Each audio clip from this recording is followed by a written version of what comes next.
Hello दोस्तों, क्या हाल चाल। तो आज की वीडियो में हम बात करने वाले हैं फिजिक्स वाइवा पे। फिजिक्स वाइवा पे यानी फिजिक्स वाइवा पे हम बहुत ही मोस्ट इंपॉर्टेंट टॉपिक ट्रांसफार्मर में बताने वाले हैं, जो कि बहुत ही ज्यादा इंपॉर्टेंट है। ट्रांसफार्मर को हिंदी में परिवर्तक कहते हैं और परिणाम मित्र बोलते हैं। तो आई होप आपको ये समझ में आया होगा ट्रांसफार्मर को हिंदी में क्या बोलते हैं, परिवर्तक, जो कि एग्जामिनर पूछ लेता है, क्योंकि बच्चे तो बहुत रट लेते हैं क्वेश्चन पर इसे रटना भूल जाते हैं।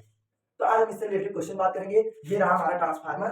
ये इसके बीच में पतली रॉड रखी होती है, जो कि नॉर्मल लोहे की होती है, और ये हमारा ऐसा इसका चित्र बनता है। यहाँ है प्राथमिक कुंडली पी, जिसमें से धारा प्रतिवर्ती वोल्टेज जाता है, और ये है द्वितीयक कुंडली एस यानी सेकेंडरी, और बी से प्राइमरी। तो आइए आपको समझ में आएगा। आज हम बात करने वाले हैं इसके विषय में। ट्रांसफार्मर क्या है? ट्रांसफार्मर एक ऐसा साधन है जो प्रत्यावर्ती वोल्टेज को परिवर्तित करता है। तो आप सिंपल ही बोलेंगे, आपको ज्यादा बड़ा याद करने की जरूरत नहीं है। आप लिखने नहीं जा रहे हैं, आप मौखिक बताएंगे इसे। तो क्या ट्रांसफार्मर क्या है? ट्रांसफार्मर एक ऐसी युक्ति है जो प्रत्यावर्ती वोल्टेज को परिवर्तित करता है। फिर दूसरा क्वेश्चन हमारा क्या है? ट्रांसफार्मर किस सिद्धांत पर कार्य करता है? तो ट्रांसफार्मर हमारा अन्योन्य प्रेरण के सिद्धांत पर कार्य करता है। ट्रांसफार्मर हमारा अन्योन्य प्रेरण के सिद्धांत पर कार्य करता है। और अन्योन्य प्रेरण क्या है, ये भी बहुत इंपॉर्टेंट है। वो पूछ सकता है, अगर आप अन्योन्य प्रेरण के सिद्धांत पर कार्य करता है तो भैया बताइए अन्योन्य प्रेरण क्या है? तो अन्योन्य प्रेरण हमारा क्या है, मैं इस छोटी सी चीज में आपको बता दे रहा हूँ क्लिप में। जब किसी कुंडली में धारा बदलने से उसके पास मौजूद कुंडली में धारा प्रेरित हो जाए, इसे अन्योन्य प्रेरण कहते हैं। यानी देखिए, हमारे पास कोई कुंडली है, उसमें हमने धारा परिवर्तित किया, उसके बगल कोई कुंडली है, उसी में धारा प्रेरित होने की घटना को अन्योन्य प्रेरण कहते हैं। एज आप समझ सकते हैं, जैसे आप हैं और बगल में आपका दोस्त है, तो जो आपके अंदर संगति असर है, उसके अंदर वही संगति असर उत्पन्न हो जाना अन्योन्य प्रेरण है। अन्योन्य प्रेरण का मात्रक क्या होता है? तो इसकी मात्रक होती है हेनरी।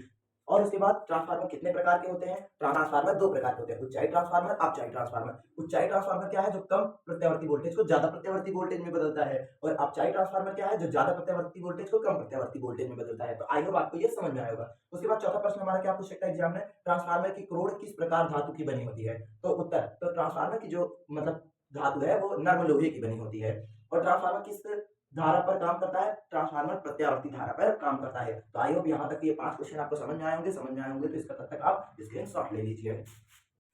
तो आई होप आपने स्क्रीनशॉट ले लिया होगा। तो अब अगला हमारा क्वेश्चन क्या है? ट्रांसफार्मर में क्रोड को पतली क्यों रखा जाता है? तो भंवर धाराओं को कम करने के लिए। तो हम ट्रांसफार्मर में क्रोड को पतली इसलिए रखते हैं, भंवर धाराएं कम करने के लिए। उसके बाद हमारा क्वेश्चन बनता है, एग्जामिनर हमसे पूछ सकता है कि भंवर धाराएं क्या है? तो भंवर धाराएं क्या है? भंवर धारा चालक के अंदर चुंबकीय क्षेत्र में बदलाव होने से उत्पन्न होने वाली धारा, यानी चालक है उसके अंदर चुंबकीय क्षेत्र में बदलाव उत्पन्न होगा, उसी बदलाव जो उत्पन्न हो रहा है उसी से उत्पन्न बदलाव होने पर उत्पन्न होने वाली धारा, यानी जो बदलाव होगा चुंबकीय क्षेत्र में उससे उत्पन्न होने वाली धारा भंवर धारा है। उसके बाद हमारा अगला क्वेश्चन क्या है? ट्रांसफार्मर में भंवर धाराएं से क्या हानि होती है? ऊष्मा की हानि होती है। ट्रांसफार्मर में अगर भंवर धारा रहेगा तो हमारी ऊष्मा की हानि होगी। और ट्रांसफार्मर की अगला क्वेश्चन क्या है? ट्रांसफार्मर की दक्षता कितनी होती है?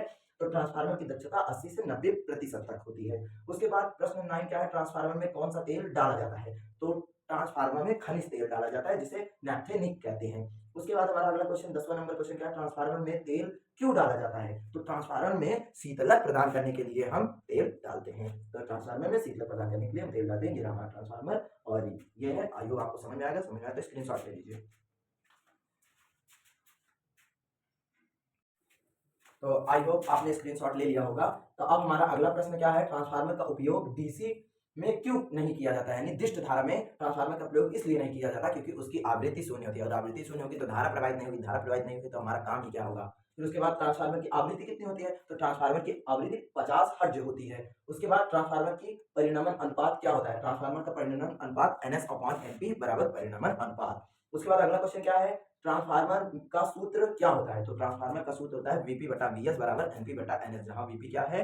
प्रत्यावर्ती वोल्टेज, प्राथमिक प्रत्यावर्ती वोल्टेज, और Vs द्वितीय प्रत्यावर्ती वोल्टेज, और Np क्या है? प्राथमिक घुमाव, और Ns द्वितीय घुमाव। आई होप आपको ट्रांसफार्मर से रिलेटिव सारा क्वेश्चन समझ में आ गया होगा, जो एग्जामिनर पूछ सकता है। और इसके अलावा भी आप जो कॉपी बनाएंगे, प्रयोगात्मक कॉपी, उसमें भी से आप 3-4 आगे के एक्सपेरिमेंट तैयार कर लीजिएगा, क्योंकि एग्जामिनर पूछ सकता है। और मोस्ट इंपॉर्टेंट डिफिनेशन आप तैयार कर लीजिएगा, जैसे कूलाम का नियम, और न्यूटन प्रेरण, और लेंस, दर्पण, ईटीसी। तो आप आदि मतलब इन सबको भी तैयार कर लीजिएगा, वो आप पूछ सकता है।